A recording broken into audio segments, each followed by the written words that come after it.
Selamat datang di Kalimantan Barat, tempat lahirnya kuntilanak. Provinsi seribu sungai yang dilintasi garis lintang 0 derajat. Kalimantan, tempat para Dayak menyimpan mandau, bermain sape, memakan lemang, menggunakan songket sambas, dan menganyam tikar lampit. Kalimantan Barat. Kali ini aku akan membawamu berjalan-jalan ke provinsi ini dengan senang hati. Berada di Pulau Kalimantan, provinsi ini berada berbatasan dengan Sarawak di bagian utara. Di bagian selatan, berbatasan dengan Kalteng, Kaltim di bagian timur, dan Laut Natuna dan Selat Karimata di bagian barat. Dengan lambang provinsinya terdapat perisai segi 6, dihiasi mandau juga keris. Dan garis melintang menggambarkan garis lintang Katulistiwa. Kobaran api yang berarti semangat juang, serta simbol kapas dan padi yang mengartikan kemakmuran. Memiliki 12 kabupaten dan 2 kota, dengan Pontianak sebagai ibu kota provinsi. Kalimantan dijuluki Pulau Seribu Sungai karena memiliki amat banyak sungai, yang sebagian menjadi penghubung ke pulau-pulau kecil yang sebagian tidak berpenghuni. Hutan Kalimantan Barat kini sekarang tersisa 8,2 hektar, karena sebanyak 124.956 hektar lainnya sudah mengalami deforestasi alias penghilangan hutan. Luasan ini hampir 2 kali luas Jakarta pada periode 2015 hingga 2016. Dengan laju deforestasi, 42.000 hektar hutan per tahun akibat alih fungsi lahan untuk investasi, menjadi yang tertinggi di antara provinsi-provinsi lainnya. Potensi pertanian dan perkebunannya sangat melimpah, dari padi hingga jagung. Namun, kelapa sawit yang hingga tahun 2012 paling banyak, mencapai 1,6 juta hektar. Perusahaan sendiri membangun 2 hubungan dengan petani. Pola pertama adalah kemitraan yang hanya memberi 3,3 ons beras per hari per orangnya. Yang kedua, petani sawit binaan PTPN ke-13 hanya 6,6 ons beras per hari per orangnya. Lebih parah dari zaman tanam paksa Jepang ya. Untuk industri ada 721 unit tambang dengan luasan 5,07 juta hektar lebih yang tersebar di 12 kabupaten.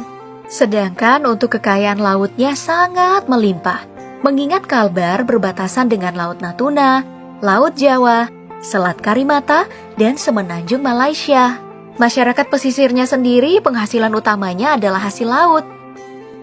Warga pesisir yang didominasi bangsa Melayu dari Sambas, Kayong Utara, Ketapang, Mempawah hingga ke kota Pontianak. Sedangkan di bagian pedalaman, seperti yang terjadi di hampir semua wilayah Kalimantan, didominasi oleh orang Dayak, dari Landak, Bengkayang, Sanggau, Sintang, Sekadau hingga Melawi.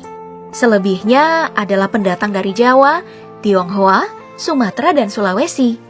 Untuk Dayak yang ada di Kalimantan Barat, sebagian besar menggunakan bahasa Bakatik, Bukat, dan Galik, Kayaan, Punan, Ribun, Tarman, dan Uut Danum.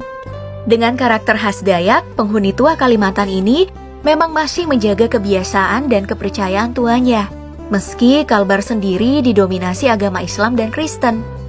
Orang Dayak Kalbar dikenal dengan mandaunya, senjata sejenis parang atau golok yang dipercayai memiliki kekuatan magis.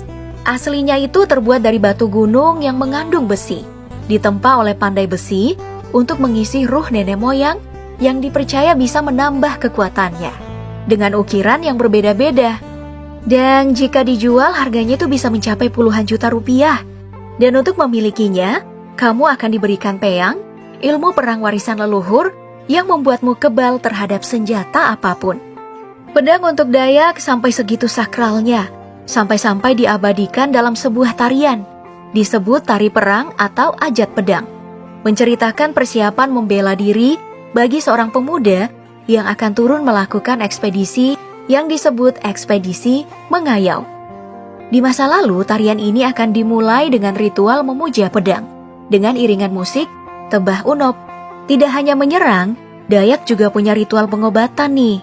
Dilakukan oleh dukun yang akan melakukan jampi-jampi sembari melakukan tarian penyembuhan, yang disebut tari monong atau manang atau baliatan.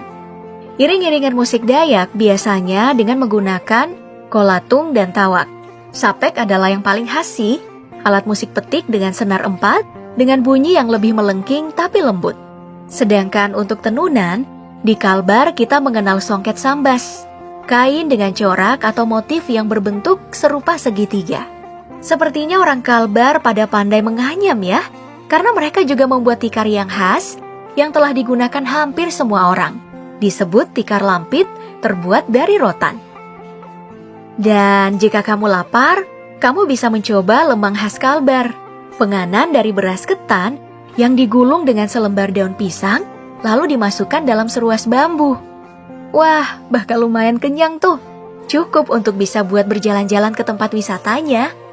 Pertama, kamu bisa mengunjungi Tanjung Bajau, wisata pantai yang ada di Singkawang. Iya, kota Singkawang adalah kota di Kalbar yang dijuluki kota wisata karena dipenuhi dengan spot-spot cantik melepas lelah. Kota ini juga dikenal sebagai kota 1000 kelenteng berkat populasi etnis Tionghoa yang mencapai 42% dan keberadaan kelenteng sebagai tempat ibadah umat Konghucu yang bertebaran di seantero kota. Tak heran bila Singkawang juga sering disebut sebagai Hongkongnya Borneo.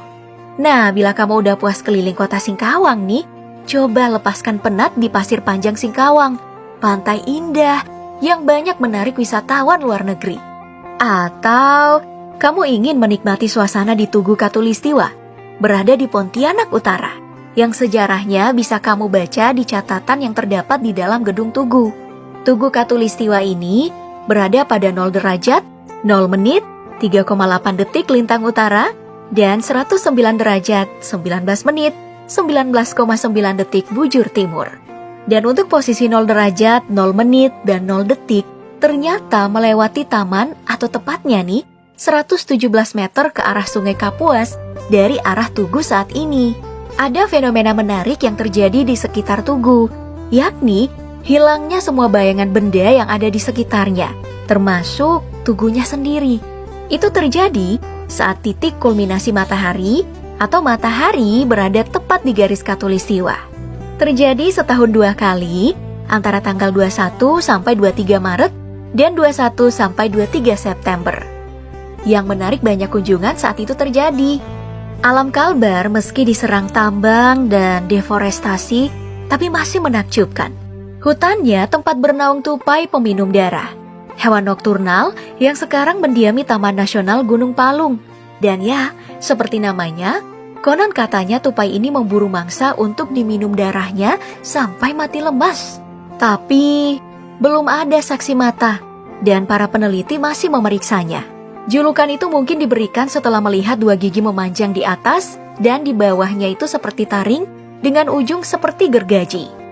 Ada juga nih katak kepala pipih Kalimantan yang di kajian zoologi dikenal sebagai Barborula kalimantanensis. Ini adalah katak langka yang diketahui menjadi katak yang satu-satunya di dunia yang tidak memiliki paru-paru.